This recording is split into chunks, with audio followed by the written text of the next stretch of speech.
पूर्व मुख्यमंत्री दिग्विजय सिंह ने सागर जिले के खुरई विधानसभा क्षेत्र के ग्राम बरोदिया नौनागिर में नृशंस हत्या का शिकार हुए अनुसूचित वर्ग के युवक नितिन अहिरवार की मां और बहन से मुलाकात की है। पूर्व सीएम ने नितिन की मां से राखी बंधवाई और नितिन की बहन ने भाई को बांधने राखी संभाल कर रखी थी और भाई की हत्या के बाद वो मायूस थी, इसलिए पूर्व सीएम ने बिटिया से कहा कि बेटा मैं तेरे लिए मामा का फर्ज भी निभाऊंगा और भाई का भी, इसलिए अपने भाई की राखी मुझे बांध दो।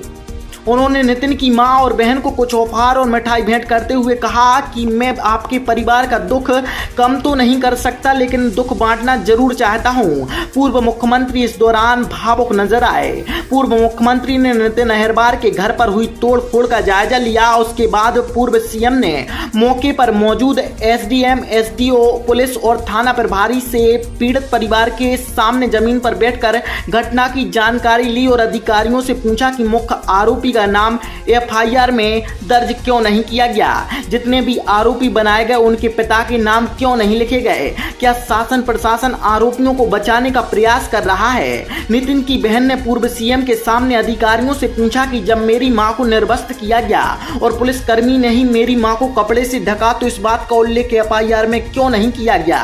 साथ ही उसने पूछा कि उसके साथ भी आरोपियों ने छेड़छाड़ की तो ये शिकायत भी एफआईआर में क्यों नहीं लिखी गई। पूर्व सीएम और कांग्रेस के दिग्गज नेता लगभग नाराज होते हुए अधिकारियों से जवाब तलब कर रहे थे। उन्होंने कहा कि पीड़ित परिवार को न्याय दिलाने में हर स्तर पर प्रयास करूंगा। 2-3 वीडियो उन्होंने देख करना, इसको भेज दे देखिए। हाँ, मकरोनिया तो नगर निगम में आता नहीं है। नहीं नगर पालिका मकरोनिया जो है हाँ। उसी में एक एक्सीडेंट हो गया था। वो बिल्डिंग गिराई थी, करीब 10 करोड़ के ऊपर की बिल्डिंग थी। 3 मिनट बाद जन और यहाँ बोला था कि 2 दिन में बिल्डिंग कराऊंगा, ये बोल के इन्होंने आप लोग थे उसमें अवैध नहीं, मैंने चीज से बोला था उसमें नहीं, आप लोग बॉडी लेके गए साहब हमने लिखा। अरे ये तो कानून खुद बनाते हैं और खुद ही करते हैं। हाँ, यही है एक आप लोगों ने आप बनाते हैं, खुद नहीं चाहते कि अपराधियों को सजा मिले। अगर 2019 में उन पे कार्रवाई हो जाती तो आज ये दिन न देखना पड़ता, घटना नहीं होती। ये पुलिस का निकम्मापन है। बुलंद हो गए तो उनने बीच मार्केट में मर्डर कर दिया, स्त्री को निर्वस्त्र करके मारा। नहीं, कलेक्टर साहब ने लिखा कि वैध लिखो और वैध घर भी कराएंगे। नहीं, ऐसा बोला, ऐसा ही बोला है, मेरे पास बिग प्रूफ है। मैं कलेक्टर की आवाज उनके सामने इनसे बहस मत करो। मुझे मैं पूरी वीडियो साहब का वीडियो सेंड करो, बिल्कुल अभी पूरी करो। हाँ, अभी सेंड करो हमें। नंबर दो तुम्हारा 95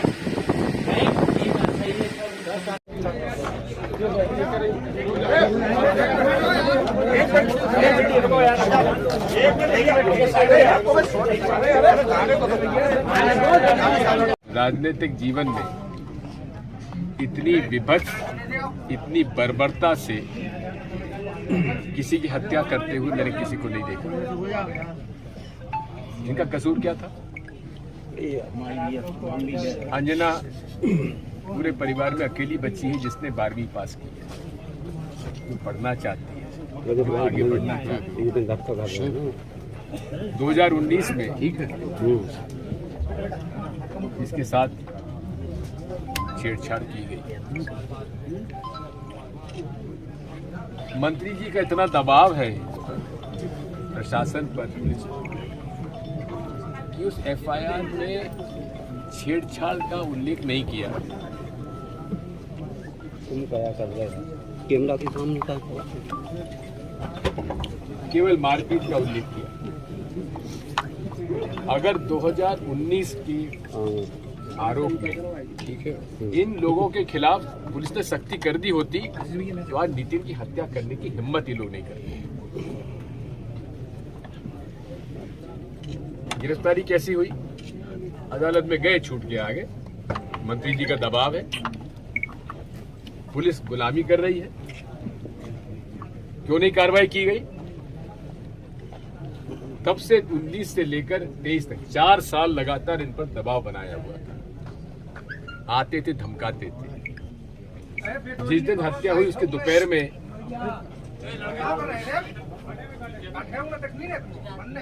रघुवीर अहिरवार जी की पत्नी, जिनका हाथ टूटा, अंजना की माता जी, उनके घर पे आकर ये परिवार के मुखिया ने आकर दबाव डाला कि राजीनामा कर लो, नहीं तो नुकसान हो जाएगा।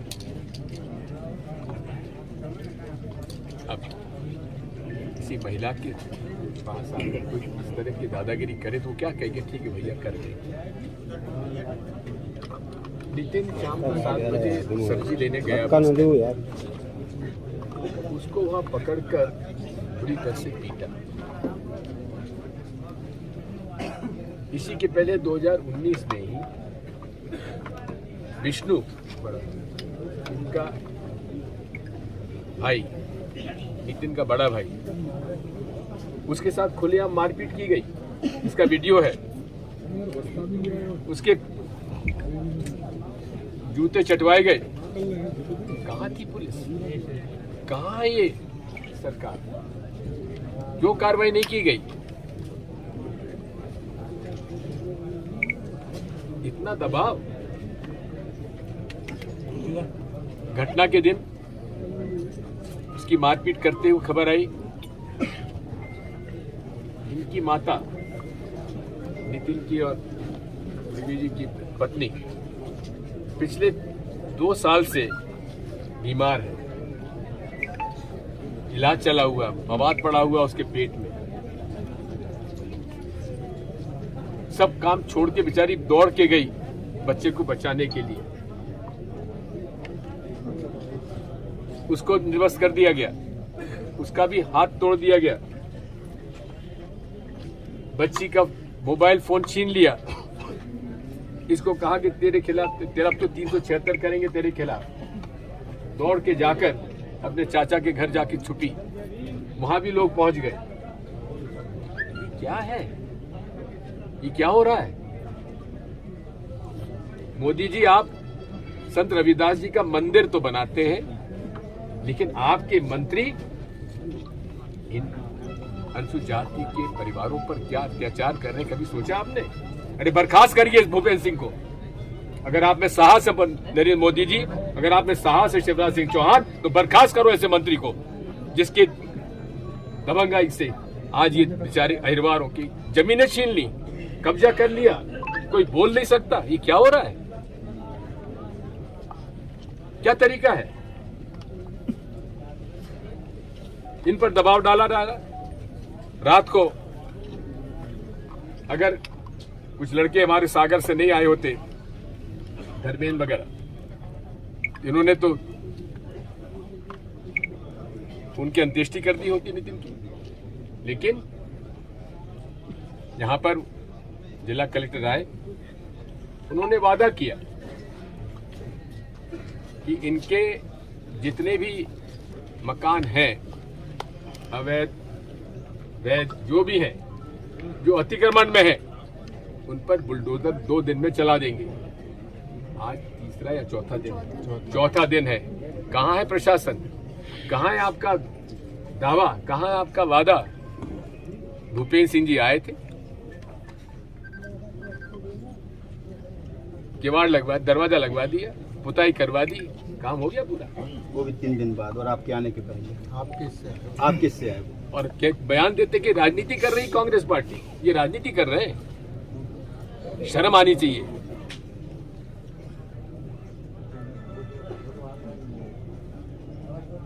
ये पूरी घटना जो हुई है, ये शर्मनाक है।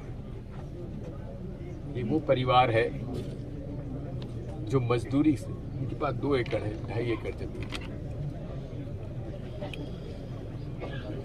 उस पर ये खाते कमाते हैं। ये बच्चा रोहित, ये मजदूरी करता है, विष्णु मजदूरी करता है, नितिन मजदूरी कर रहा था। 8वीं कक्षा के बाद इन्होंने पढ़ना छोड़ दिया, खाने कमाने चले गए। अब इसका पैर देखो किस हालत में है। आज भी टूटा है, ये इसका कोई इलाज नहीं करा पाया। ये मेहनत मजदूरी नहीं कर सकता। ऐसे परिवार के साथ ये अन्याय कर दो।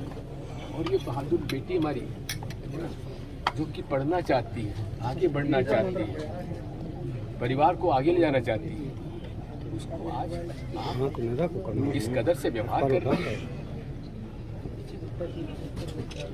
मैंने अपने जीवन में ऐसे